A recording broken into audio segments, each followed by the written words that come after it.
السلام علیکم ورحمۃ اللہ وبرکاتہ۔ بسم اللہ الرحمن الرحیم۔ پیارے دوستوں، ایک لڑکا قبرستان کی طرف سے گزر رہا تھا۔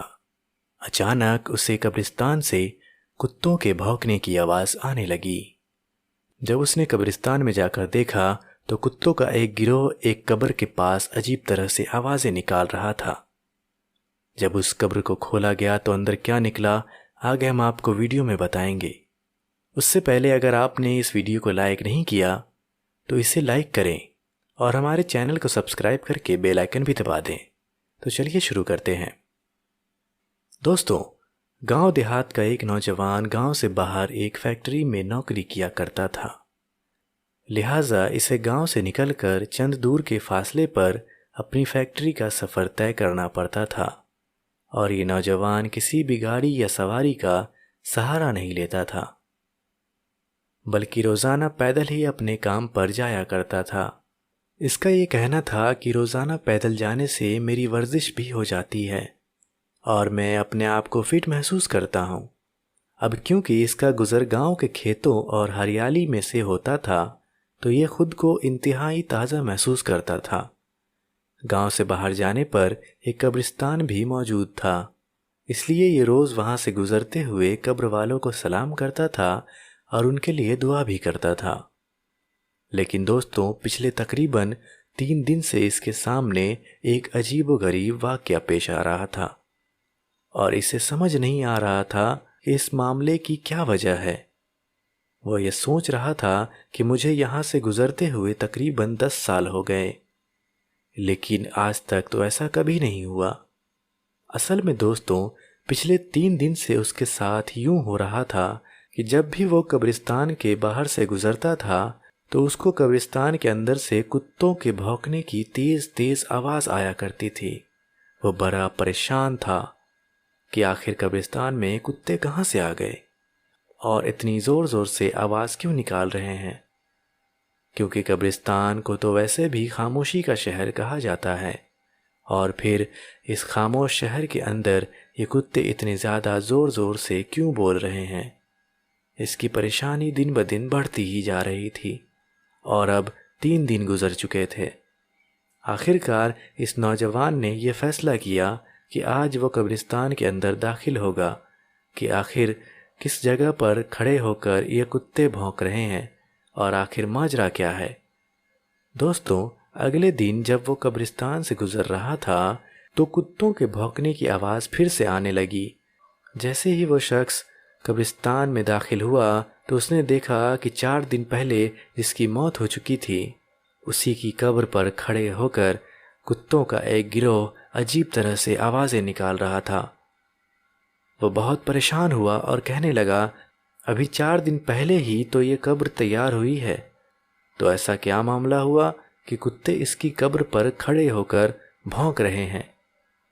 اس نے جب یہ دیکھا تو یہ فیصلہ کیا کہ آج شام جا کر وہ گاؤں کی پنچایت میں سب کو اس بات کے بارے میں بتائے گا کہ ابھی جو شخص 4 دن پہلے ہی اس دنیا سے چلا گیا اس کی قبر پر پچھلے 3 دن سے کتے بھونک رہے ہیں، لہٰذا شام کو وہ اپنے کام سے فارغ ہو کر واپس آتا ہے اور آ کر تمام حال گاؤں والوں کے سامنے بیان کر دیتا ہے۔ اب گاؤں کی پنچایت میں بڑے عالموں اور اہل علم نے یہ فیصلہ کیا کہ اس کی قبر کشائی کی جائے اور دیکھا جائے کہ آخر اندر کیا معاملہ ہے۔ اس کے لیے پہلے گاؤں والوں نے مردے کے گھر والوں سے اجازت لینا مناسب سمجھا، چنانچہ یہ لوگ اس کے گھر پہنچے اور گھر والوں سے تمام حال بیان کیا۔ تو اس شخص کے بھائی نے کہا، اگر آپ یہ دیکھنا چاہتے ہیں کہ اندر معاملہ کیا ہے تو ہماری جانب سے آپ کو اجازت ہے، لیکن ہم آپ کے ساتھ نہیں جائیں گے، آپ خود اکیلے جا کر اس قبر کو کھول کر دیکھ سکتے ہیں۔ دوستوں، لوگوں کے لیے تو یہ بڑی حیرانی کی بات تھی کہ ایک بھائی اپنے بھائی کی قبر کھولتے وقت وہاں موجود نہ ہو، لیکن لوگوں نے اس بات پر زیادہ غور کرنے کے بجائے یہ سوچا کہ پہلے قبر کھول کر دیکھ لیا جائے کہ آخر کیا ماجرا ہے۔ لہٰذا دوستو، اس کے گھر والے تو ساتھ میں نہیں گئے، لیکن گاؤں میں سے کافی تعداد میں لوگ قبرستان پہنچ چکے تھے اور قبر کھولنے کا سامان بھی وہاں آ چکا تھا۔ اور جب اس قبر کو کھولنے کا عمل شروع کیا گیا تو وہ کتے جو پچھلے کچھ دنوں سے اس قبر پر کھڑے ہو کر عجیب عجیب آواز نکال رہے تھے وہ بھی آس پاس موجود تھے، اور وہ قبر کے آس پاس منڈراتے رہے اور گاؤں والوں کو دیکھتے رہے۔ دوستو، جیسے ہی قبر کو کھولا گیا تو ایسا خوفناک منظر سامنے آیا کہ جس نے سب کے ہوش اڑا دیے، کیونکہ جیسے ہی قبر سے مٹی ہٹائی گئی اور مٹی کے نیچے سے تختے ہٹائے گئے تو دیکھا کہ اس قبر کے مردے کو جانور بری طرح سے کھا رہے ہیں۔ یہ منظر دیکھ کر لوگوں کی چیخیں نکل گئی اور وہ فوراً اس کی قبر کو بند کر کے گھر کی طرف آنے لگے، کیونکہ اس مردے کو جانور اتنی بری طرح سے کھا رہے تھے کہ جو وہاں پر موجود تھے ان پر کپ کپی طاری ہو گئی، اور انہوں نے اسی میں اپنی بھلائی سمجھی کہ اس کی قبر سے جتنا دور ہو سکے اتنا دور رہنا چاہیے۔ لیکن دوستو، سوال یہ اٹھتا ہے کہ آخر اس کا وہ کون سا گناہ تھا جس کی وجہ سے اس کی قبر میں اتنا خوفناک عذاب ہو رہا تھا؟ دوستو، اب دوبارہ گاؤں والے اکٹھا ہوئے اور اس شخص کے گھر دوبارہ پہنچے اور پوچھا کہ تمہارے بھائی نے آخر ایسا کیا کیا تھا جس کی وجہ سے اس پر اتنا سخت عذاب نازل ہوا کہ مرنے سے صرف 3-4 دن بعد ہی اس کو قبر میں جانور اتنی بری طرح سے کھا رہے تھے۔ تو اس کا بھائی کہتا ہے کہ میں یہ جانتا تھا کہ آپ کے سامنے ایسا ہی کوئی منظر سامنے آئے گا، اسی لیے میں نے آپ کے ساتھ جانے سے انکار کر دیا تھا، کیونکہ میں اس کی وجہ جانتا ہوں۔ لوگوں نے سوال کیا کہ بتاؤ آخر اس کی کیا وجہ ہے؟ تو اس شخص نے کہا کہ میرا بھائی کوئی شریف آدمی نہیں تھا، وہ دراصل ایک شرابی آدمی تھا جو کہ سارا دن شراب کے نشے میں پڑا رہتا تھا۔ نہ اسے گھر کی پرواہ تھی اور نہ گھر والوں کی۔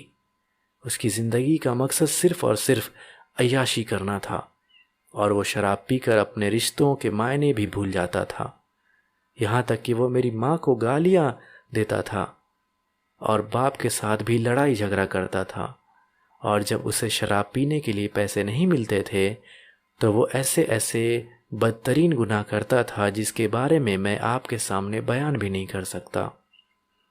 یہ وہ تمام گناہ تھے جس کی وجہ سے اس کو قبر میں اتنا خطرناک عذاب مل رہا ہے، اور ہم یہ جانتے تھے کہ اس کا انجام اسی طرح کا ہونے والا ہے۔ دوستو، امید کرتے ہیں کہ آج کے واقعے کے بعد آپ کو اندازہ ہو چکا ہوگا کہ یہ نشہ شراب کتنی بڑی لعنت ہے، اور کیوں دین اسلام نے مسلمان کو اس سے دور رہنے اور پینے سے منع کیا ہے۔ دوستو، اسلام میں شراب پینا یا پلانا بالکل حرام ہے۔ ایک مسلمان کو ایسی چیزوں سے بہت زیادہ دور رہنا چاہیے۔ اللہ پاک عمل کرنے کی توفیق عطا فرمائے، آمین ثم آمین۔ ملتے ہیں آپ سے اگلی ویڈیو میں، تب تک کے لیے خدا حافظ۔